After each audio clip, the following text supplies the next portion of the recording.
विचार करना, 14 लाख स्वर्ण मुद्राएं चाहिए। वर्तन तो राजा ने कहा कहां मिलेगी? बोले रघु के यहां मिलेगी। और जिस समय रघु के यहां वर्तंत ब्राह्मण पहुंचा तो अयोध्या में रघु नहीं थे, जंगल में रघु मिट्टी के बर्तन में घास की सब्जी बना रहे थे। वर्तंत ने रघु को देखकर वंदन किया। रघु ने कहा, हे ब्राह्मण देवता, आप मेरे पास कोई कारण? तो वर्तंत ने कहा कोई कारण नहीं, क्योंकि राजा की ये दशा देखकर ब्राह्मण ने सोचा जो स्वयं मिट्टी के बर्तन में सब्जी बना रहे हैं, वो भी घास की, वो 14 लाख स्वर्ण मुद्राएं कहां से देंगे?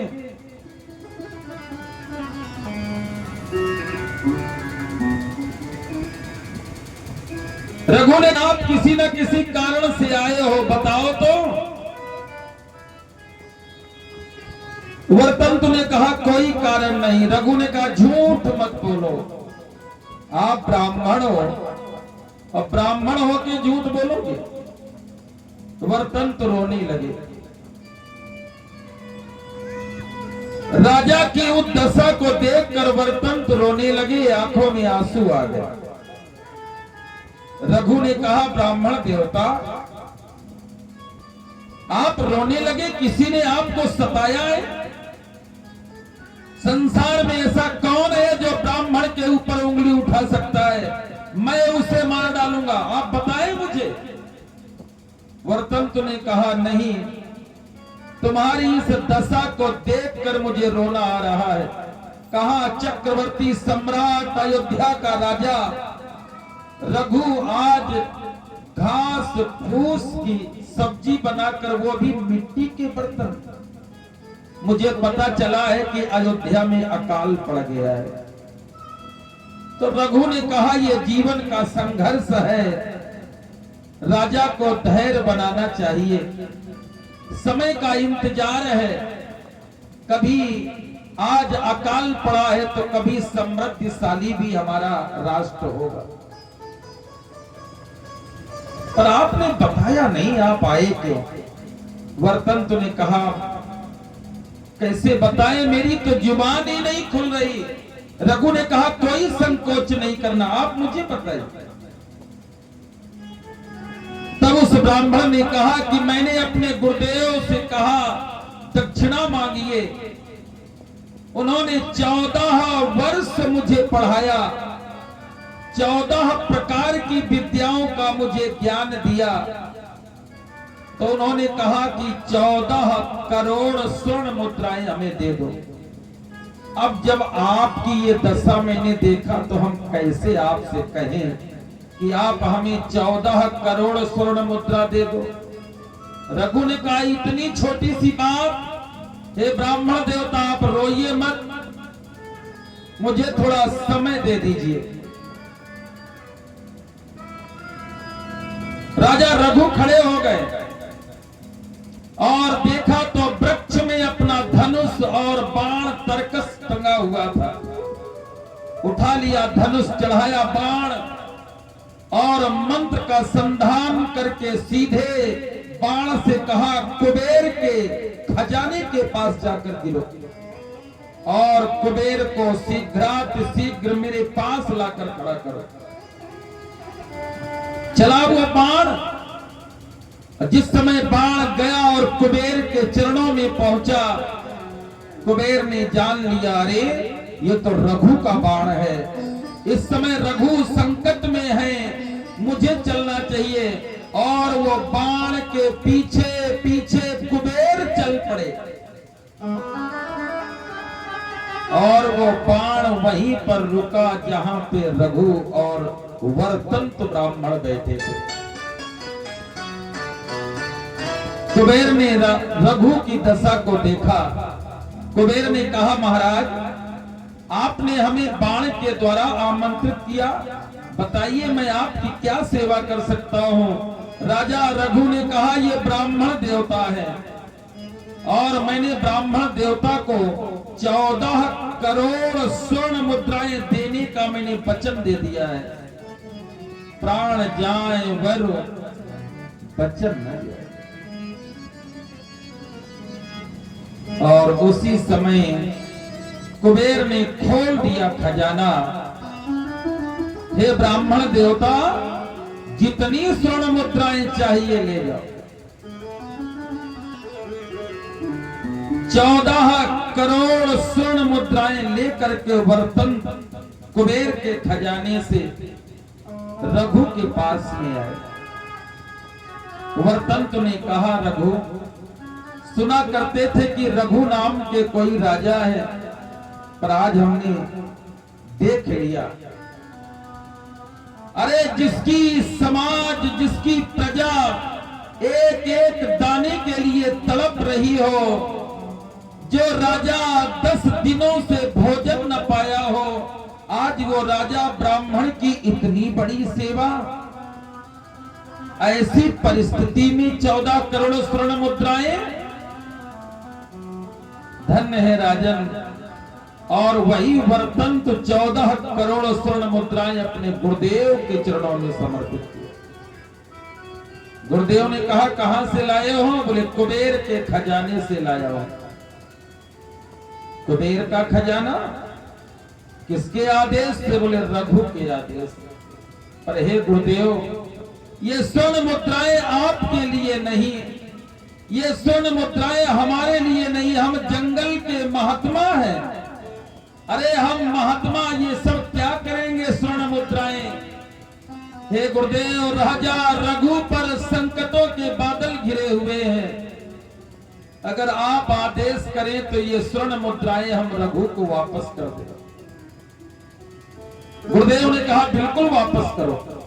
राजा का धर्म होता है प्रजा का पालन, और प्रजा का धर्म होता है राजा की रक्षा करना। आज राजा हमारा संकट में है तो प्रजा का दायित्व बनता है कि राजा को संकटों से उबारने का कार्य करे। और वही 14 करोड़ स्वर्ण मुद्राएं रघु के सामने रख दिया वर्तंत ने। रघु ने कहा, नहीं। रघु ने एक बार जो दान कर दिया, रघु के लिए वो मिट्टी के समान है। ले जाओ ये स्वर्ण मुद्रा। रखे कुल रीत सदा चलिया,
वही रघु हैं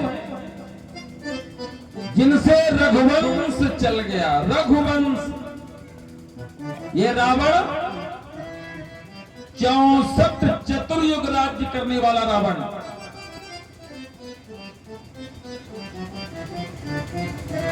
भोज बल विश्व बस्य करी, राक्षसी को ना स्वतंत्र, मंडलीक मणि रावण, राज करे निज मंत्र। सारे विश्व को अपने बस में करने वाला रावण, ये गया था एक बार अयोध्या। रावण एक बार अयोध्या गया, रन मद मत फिरई जग धावा, प्रतिभट खोजत कतहु न पावा।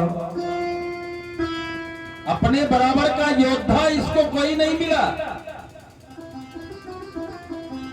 अयोध्या गया था ये, और इस समय राज्य चल रहा था अनरण्य का। अयोध्या का राजा अनरण्य। रावण ने अनरण्य को ललकारा और पीछे से वार कर दिया रावण को। अनरण्य घायल हो गए और अनरण्य ने श्राप दे दिया, रावण जिस प्रकार से तूने मुझे छल करके मारा है, मैं श्राप देता हूं इसी सूर्य वंश में, मेरे ही वंश में जन्म लेने वाला तेरे वंश का नाश कर देगा। रावण हंसता हुआ आ गया। कई पीढ़ियां अनरण्य के बाद निकल गई। रघु का जब राज्य आया तो रावण को लगा कि बराबर का योद्धा आज मिलेगा। बड़ा नाम सुना है रघु का, थोड़ा मिल लेते हैं। चल पड़ा रावण। गया तो महाराज रघु संध्या वंदन कर रहे थे। रावण ने इंतजार किया, संध्या वंदन कर रहे हैं, बाद में मिलूंगा, तो खड़ा हो गया। थोड़ी देर तक खड़ा रहा। राजा रघु ने संध्या वंदन किया और हाथ में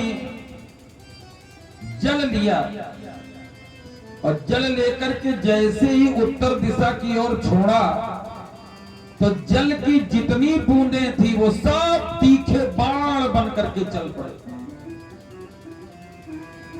हजारों संख्या हो गई बाणों की। वो जल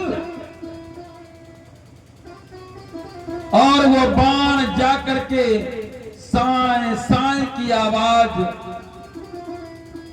ये दृश्य रावण देखता रहा।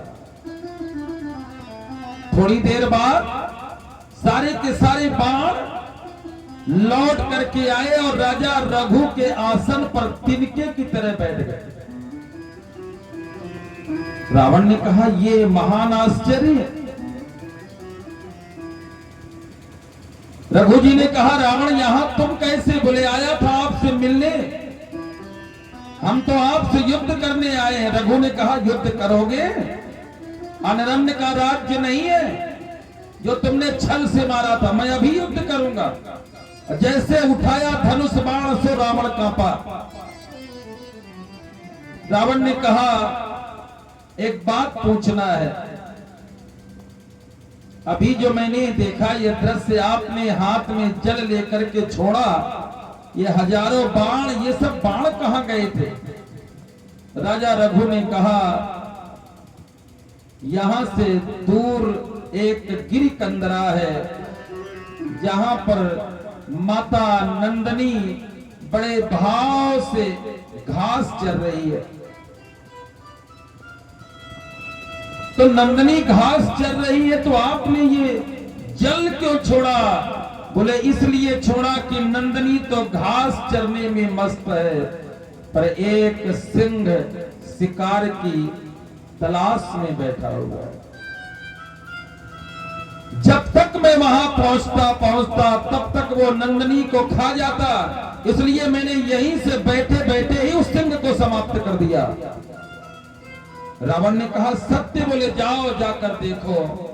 जिस समय रावण गया तो सिंह मरा पड़ा, नंदनी आनंद से चल रही है। लौट करके आया। रघु ने कहा, तो युद्ध प्रारंभ करें? बोले, बस महाराज, हो गया युद्ध। आज वही रघुवंश है जिसके सामने रावण जैसा बलशाली वीर योद्धा भी हार करके चला गया। इन्हीं रघु के यहाँ पर राजा अज हुए और अज के यहाँ दशरथ हुए, और दशरथ के आंगन में 4 पुत्र हुए। यही भगवान राम, भरत, लक्ष्मण और शत्रुघ्न के रूप में अंशों के सहित परमात्मा आया। उद्देश्य सिर्फ इतना रहता है कि धरा से अधर्म को मिटाना और धर्म की स्थापना करना, यही उद्देश्य रहता है भगवान का।